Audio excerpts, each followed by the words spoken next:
Bem-vindos ao Debate, nosso espaço para discurso rigoroso e análise de múltiplas perspectivas.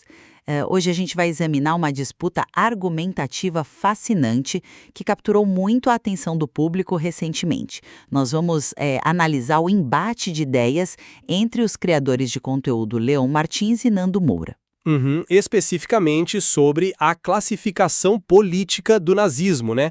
Se, afinal, ele pertence à extrema-direita ou à extrema-esquerda. Exato. E, bom, nosso foco aqui passa longe de qualquer tensão pessoal. O que nos interessa hoje é a substância acadêmica, metodológica e histórica dos argumentos que cada um colocou na mesa. Com certeza. E o mais interessante é que toda a nossa análise hoje emerge inteiramente das declarações e, principalmente, das fontes bibliográficas que os dois citaram nos materiais deles. Um estudo de caso muito rico sobre como fontes históricas primárias e secundárias são interpretadas. Para deixar claro de onde estamos partindo, a minha posição central na análise de hoje é que a metodologia apresentada pelo Leon fornece a estrutura analítica mais robusta. Ele foca no consenso acadêmico e na leitura contextualizada de historiadores de peso para demonstrar que o nazismo se posiciona de fato na extrema-direita. Certo, e eu vou argumentar a partir da premissa do Nando Moura. A visão dele é de que as profundas semelhanças estruturais na opeação do Estado, o controle absoluto sobre o indivíduo e a base revolucionária aproximam o nazismo das ideologias de extrema esquerda. É uma abordagem que levanta questões históricas válidas e que desafiam aquela divisão tradicional mais engessada do espectro político. Perfeito. Bom, para a gente começar a destrinchar isso, precisamos focar na premissa fundamental que o Leon traz para o debate. Ele argumenta que o totalitarismo, ou seja, o controle absoluto do Estado sobre a vida das pessoas, não é uma exclusividade de um único lado do espectro político. A história mostra que o autoritarismo extremo pode chegar tanto pela direita, com ditaduras e o fascismo, quanto pela esquerda, com regimes como os de Stalin e Mao. E o material do Leon demonstra que a verificação rigorosa das fontes originais é inegociável.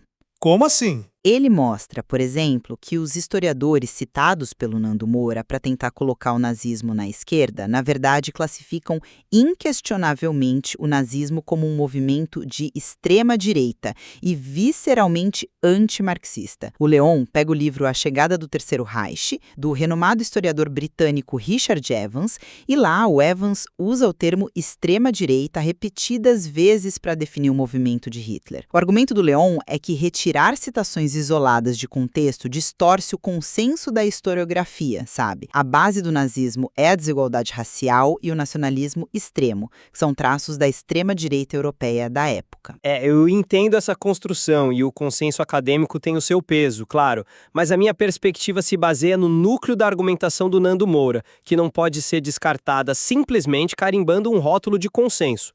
O ponto central do Nando não é sobre o que os nazistas diziam ser, mas sobre as profundas semelhanças operacionais na prática. Ele articula isso citando a obra Os Ditadores, do Richard Wolver, que faz justamente uma leitura comparativa entre a Alemanha nazista e a União Soviética. Sim, o Wolver é uma fonte bem importante nesse debate. Exatamente. E o que o Wolver aponta lá? Que o comunismo parte de um cientificismo social, aquela ideia de moldar a sociedade através da luta de classes, enquanto o nazismo parte de um cientificismo biológico, moldando a sociedade através de uma hierarquia racial estrita. O Nando usa isso para demonstrar que ambos compartilham a mesma raiz totalitária, a arrogância antidemocrática de que o Estado deve desenhar a sociedade de cima para baixo. Além disso, o Nando foca nas plataformas práticas, Ele destaca a famosa plataforma de 25 pontos do partido de Hitler, que incluía confisco de lucros de guerra e estatização de trustes. Para o Nando, fatores assim mostram que o nazismo operava com táticas revolucionárias historicamente alinhadas à esquerda. Esse é um excelente ponto de partida. Vamos olhar de perto para como essas fontes históricas são interpretadas. Porque a questão da citação fora de contexto é o coração da crítica do Leon. historiador respeitadíssimo da Sorbonne. O Nando cita uma frase específica onde o Xiaonu afirma que o nazismo e o comunismo se tornaram lados opostos da mesma moeda revolucionária e, mais famosamente, o chama de gêmeos heterozigotos. Pensa bem sobre o que essa metáfora significa biologicamente falando. Gêmeos heterozigotos nascem do mesmo ventre ao mesmo tempo. Podem ter rostos diferentes, mas compartilham uma origem fundamental. Isso é uma evidência acadêmica, sugerindo uma matriz ideológica compartilhada. Olha, não estou convencida por essa linha de raciocínio, porque o material do Lyon nos mostra exatamente o perigo de pegar essa metáfora e dar a ela um significado que o autor nunca teve a intenção de dar. O Lyon foi além da citação solta que frequentemente circula por aí em fóruns. Ele foi caçar o artigo original do Xiaonu, em francês. E quando a gente lê o texto inteiro, o contexto vira o jogo completamente. O Xiaonu não estava em momento algum argumentando que o nazismo era de esquerda. Mas ele usa a expressão gêmeos. Alguma similaridade profunda ele estava apontando ali. Sim, mas sobre o quê? O texto original discutia tática geopolítica, mais especificamente o Pacto Molotov-Ribbentrop, aquele acordo de não agressão entre a Alemanha nazista e a União Soviética em 1939.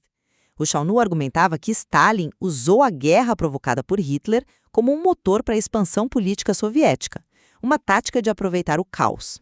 Ou seja, eles agiram em conjunto. Agiram por conveniência estratégica temporária. O termo gêmeos heterozigotos referia-se ao fato de que ambos os movimentos nasceram no mesmo contexto histórico, que foram as ruínas da Primeira Guerra Mundial, e ambos utilizaram o estado de terror como ferramenta. Hitler odiava os bolcheviques e pretendia invadir a Rússia desde o início. Quando você lê a fonte na íntegra, a tese de que Xiaonu coloca o nazismo na esquerda simplesmente desmorona. A leitura das fontes primárias é vital, eu concordo com Lyon nesse ponto metodológico. Mas a gente precisa mover a lente para as evidências empíricas que o Nando levanta sobre o cotidiano, o funcionamento da máquina do Estado alemão sob o nazismo. O Nando menciona, por exemplo, que o regime exigia cerca de 40 documentos diferentes apenas para que uma empresa privada pudesse exportar um produto, sem falar na extorsão constante que donos de negócios sofriam. A burocracia era, de fato, asfixiante na época. E entra a Plataforma de 25 Pontos de 1920. Um partido de direita, no sentido clássico de defesa do livre mercado, jamais teria uma plataforma prometendo nacionalizar grandes empresas. O argumento estrutural do Nando é muito forte aqui. Como a gente pode definir como direita um movimento que exerce um controle tão opressivo sobre a livre iniciativa? O Nando argumenta que esse extremo controle estatal sobre a economia descaracteriza o nazismo como direita, aproximando ele inevitavelmente do planejamento central socialista. Entendo por que você pensa assim, mas deixe-me dar uma perspectiva diferente, me apoiando na refutação estrutural que o Lyon constrói. A premissa de que Estado gigante e intervenção pesada na economia são exclusividades da esquerda é uma falsa equivalência histórica. O Lyon ilustra isso de um jeito muito didático, usando o exemplo do regime militar brasileiro de 1964. Onde o Estado também cresceu absurdamente. Exatamente. Foi um governo inquestionavelmente alinhado à direita na Guerra Fria, com uma retórica violentamente anticomunista. No entanto, o que eles fizeram na economia? Criaram dezenas de estatais, regulavam preços, controlavam o investimento estrangeiro.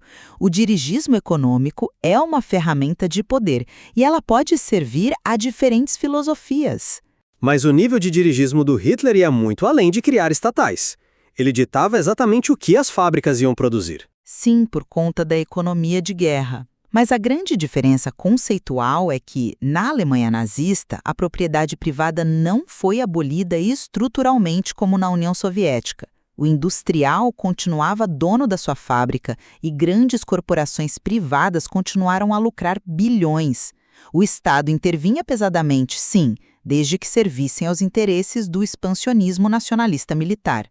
Usar o número de formulários de exportação como a régua definitiva ignora um fato histórico crucial. O totalitarismo de direita também exige controle estatal absoluto. O Estado mínimo não é a única forma que a direita assume na história. Esse é um argumento convincente, mas você já considerou que essas categorias teóricas, tipo nacionalismo de direita e marxismo de esquerda, podem ser, na prática da vida real, vias diferentes para o mesmíssimo fim totalitário que esmaga o indivíduo? É aqui que a perspectiva do Nando Moura ganha muita força narrativa. A distinção acadêmica que você e o Leon defendem colapsa quando a gente olha para a operação prática. O Nando traz trechos que mostram como as fronteiras ideológicas são fluidas. No fundo, os dois sistemas repousam sobre a mesmíssima arrogância esquerdista utópica de que um grupo de burocratas pode projetar e forçar o nascimento de um novo homem através da engenharia social. A engenharia social é evidente, claro, mas a direção para a qual eles tentavam projetar essa sociedade muda tudo. A essência do nazismo diverge estruturalmente do comunismo. O nazismo é fundamentalmente, e desde o seu primeiro dia, anti-marxista. A ideologia do Hitler rejeitava a pedra angular do marxismo, que é a luta de classes universal. Ambos queriam suplantar a ordem burguesa tradicional. Sim, mas por motivos completamente diferentes. Para o marxismo, o objetivo teórico é a revolução proletária global, apagando fronteiras. O nazismo abomina essa ideia. Ele rejeita a classe e abraça a raça. O universalismo comunista é substituído pelo particularismo extremado do povo alemão. O historiador Richard Evans descreve as eleições alemãs de 1932 não como uma briga entre duas esquerdas, mas como batalhas de rua sangrentas entre a extrema-direita do Hitler e os comunistas. Ignorar essa inimizade filosófica e política profunda é reescrever a história. E, no entanto, é justamente essa insistência quase cirúrgica no rigor classificatório que nos leva ao quarto e talvez mais importante ponto dessa discussão. Eu considero esse o argumento mais vital do Nando Moura, que é o risco da cegueira ideológica contemporânea. O Nando aponta uma assimetria enorme no debate público de hoje. Quando a academia carimba o totalitarismo absoluto exclusivamente com o rótulo de extrema-direita, cria-se um viés intelectual enorme. Um viés de que forma? Ele argumenta que isso gera uma tendência perversa de minimizar ou até passar pano para as ditaduras de esquerda contemporâneas. A gente vê ativistas debatendo o perigo do fascismo em questões triviais, enquanto ditaduras de esquerda reais recebem um tratamento muito mais leniente da classe intelectual. Ao focar no rótulo da direita como único sinônimo para o mal absoluto, você blinda os ditadores de esquerda de uma análise crítica com o mesmo peso moral. A frustração do Nando levanta uma questão pragmática pesada. Insistir que o nazismo é de direita não estaria servindo apenas para higienizar a esquerda e transformar a direita num espantalho permanente? Eu compreendo a gravidade dessa preocupação, de verdade. É uma crítica social válida sobre a hipocrisia de certos setores. Mas o material nos traz o alerta reverso feito pelo Leon, que é o risco letal das falsas equivalências. O Leon argumenta de forma incisiva que se você pega todo e qualquer fenômeno totalitário e joga no colo da esquerda, você obscurece o perigo real dos extremismos de direita que existem hoje. Mas a mecânica do totalitarismo... O totalitarismo não tem um lado, essa é a questão. O Leon cita o crescimento atual de movimentos neonazistas e supremacistas brancos. Se a gente convencer a sociedade de que o nazismo foi um fenômeno de esquerda, ficamos cegos para reconhecer as sementes do fascismo real quando elas germinam na extrema-direita moderna. O Leon deixa claro no material que a ditadura de Stalin foi brutal. Reconhecer a monstruosidade da extrema-esquerda não exige que a gente mude a classificação histórica de Hitler. A distribuição da tirania ocorre nos dois extremos da ferradura política. A questão para o Nando é que o vocabulário de hoje já está viciado, entende? A academia tem uma lente de aumento gigantesca para os perigos da direita, mas costuma oferecer atenuantes contextuais para os erros da esquerda. Para o Nando, essa disputa sobre onde classificar Hitler é uma batalha sobre a bússola moral do presente. Se a mecânica da opressão que esmaga o cidadão comum é rigorosamente a mesma, censura brutal, desarmamento civil, polícia secreta, o debate teórico vira uma nota de rodapé. A prática mostra que ambos operam como sistemas coletivistas que destroem o indivíduo. Mas aí a gente retorna à fundação de todo o argumento do Leon, que é a importância da precisão acadêmica. Para entendermos como os totalitarismos nascem, a gente precisa diagnosticar as raízes corretamente. O nazismo não seduziu a Alemanha prometendo distribuir a riqueza dos meios de produção para os trabalhadores. Ele nasceu do ressentimento nacional humilhado pós-Primeira Guerra, de um antissemitismo virulento e do darwinismo social. Essas são características cristalinas do pensamento reacionário de extrema-direita. Como Leon faz questão de frisar, esse debate sobre o nazismo ser de esquerda basicamente não existe dentro dos departamentos de história sérios. Ainda assim, é fascinante notar que o Orwell coloca Hitler e Stalin lado a lado na mesma obra justamente porque o paralelo institucional é inescapável. E os argumentos do Nando escancaram a frustração de uma parcela enorme da sociedade que sente que a historiografia tradicional tenta sempre distanciar as ideias de esquerda dos monstros que elas podem gerar. O reflexo institucional do regime nazista é muito mais parecido com o planejamento central socialista do que com a tradição conservadora de livre mercado. Bom, estamos caminhando para o fim da nossa análise de hoje. Para tentar amarrar os pontos, eu quero resumir a posição que defendi. O que a metodologia minuciosa do Leon nos prova é que a integridade do nosso debate depende de não distorcermos as fontes primárias. Quando a gente lê historiadores como Pierre Chanou ou Richard Evans dentro do contexto completo, a conclusão historiográfica permanece intacta. As bases filosóficas fundamentais do nazismo o cravam historicamente na extrema-direita. O gigantismo do Estado, nesse caso, é só a ferramenta bélica escolhida e não sua essência ideológica. E, para resumir a perspectiva que eu explorei baseada no raciocínio do Nando Moura, mesmo que a gente possa debater a metodologia das citações, o núcleo central do argumento dele joga um holofote necessário sobre as sobreposições práticas desses regimes. A semelhança na supressão da liberdade econômica e o coletivismo antiliberal nos obrigam a questionar se essa régua tradicional de direita e esquerda ainda dá conta de explicar ideologias fundamentadas no terror estatal. O jeito que classificamos os monstros do passado altera diretamente como enxergamos a política hoje. Com certeza. Acho que nós dois podemos concordar que o choque entre essas duas abordagens revela a extrema complexidade que é definir e classificar movimentos de massa totalitários. O embate entre o Leon e o Nando nos deixa uma lição valiosa sobre a enorme responsabilidade que temos ao usar citações acadêmicas e dados históricos. Sem dúvida nenhuma. Fica a lição de que a simplificação é sempre a maior inimiga da compreensão histórica. Existe toda uma camada de complexidade entre a teoria que os políticos pregam e a prática que o Estado executa. É exatamente isso.